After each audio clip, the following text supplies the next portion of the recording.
আসসালামু আলাইকুম এভরিওয়ান, কেমন আছেন সবাই? আজকে আপনাদের মধ্যে শেয়ার করব ডিম পুরি বা ডিম চপ বলতে পারেন।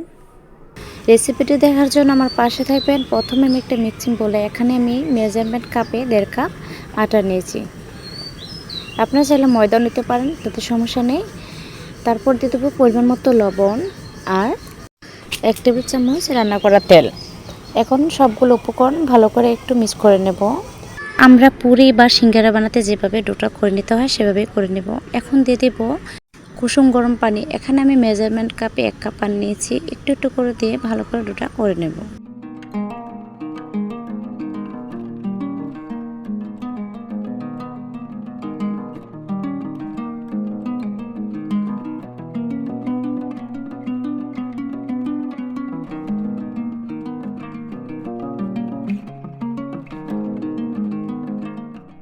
খুব ভালোভাবে সফট করে ডোটা করে নিতে হবে। ডোটা করা হয়ে গেছে। এখন আমি একটা মিক্সিং বলে কয়েকটা আলু নিয়েছি। আলুটা আমি সিদ্ধ করে নিয়েছি। এখন আলুটাকে ভেঙে নেব। আলুর ভর্তা যেভাবে তৈরি করতে হয় সেভাবেই তৈরি করে নেব। আগে থেকে শুকনো মরিচ ভেজে ভেঙে নিয়েছি। তারপর দিয়ে দেবো পেঁয়াজের বেরেস্তা। বেরেস্তাটা দিয়ে ভালো করে আবারও মেখে নেব।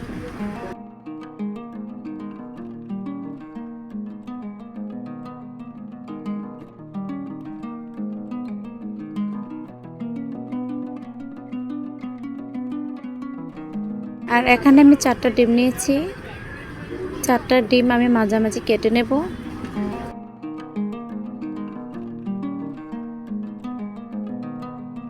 ডিমটা কেটে নেওয়া হয়ে গেছে। এখন আমি সামান্য একটু ডো নিয়ে পাতলা করে একটা রুটি বেলে নেব।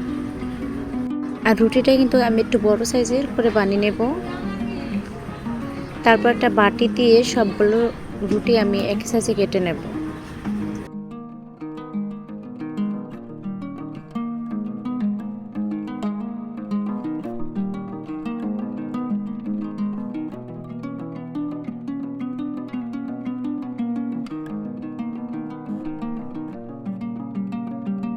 এখন আমি কিভাবে ডিম পুরি বানিয়ে নিয়েছি আপনারা দেখতে থাকুন।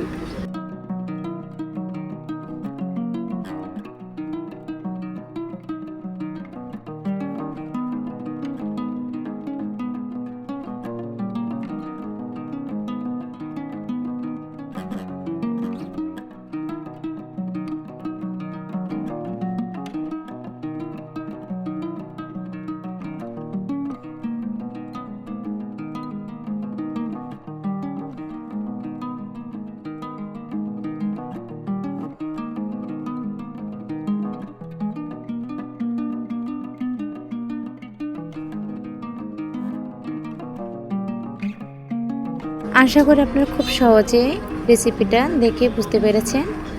সবগুলো পুরি আমার বানানো হয়ে গেছে। এখন আমি যেটা করে নেব, তেলে ভেজে নেব। চুলায় একটা কড়াই বসিয়ে দিয়ে পর্যাপ্ত তেল দিয়ে ভালো করে গরম করে নিয়েছি। এখন সবগুলো পুরি ভেজে নেব। চুলার আঁচটা কিন্তু বাড়ানো যাবে না, মিডিয়াম আঁচে রেখে পুরিগুলো ভেজে নিতে হবে, তা না হলে কালারটা নষ্ট হয়ে যেতে পারে।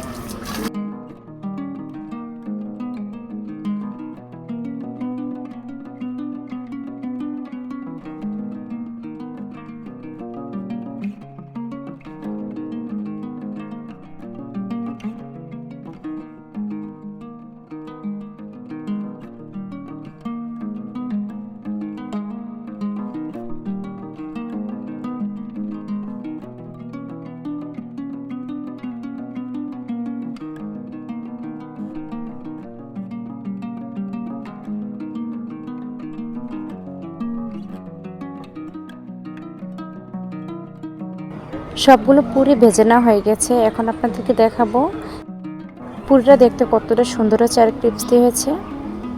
এখন আপনাদেরকে এটা কেটে দেখাচ্ছি ভিতরটা দেখতে কেমন হয়েছে।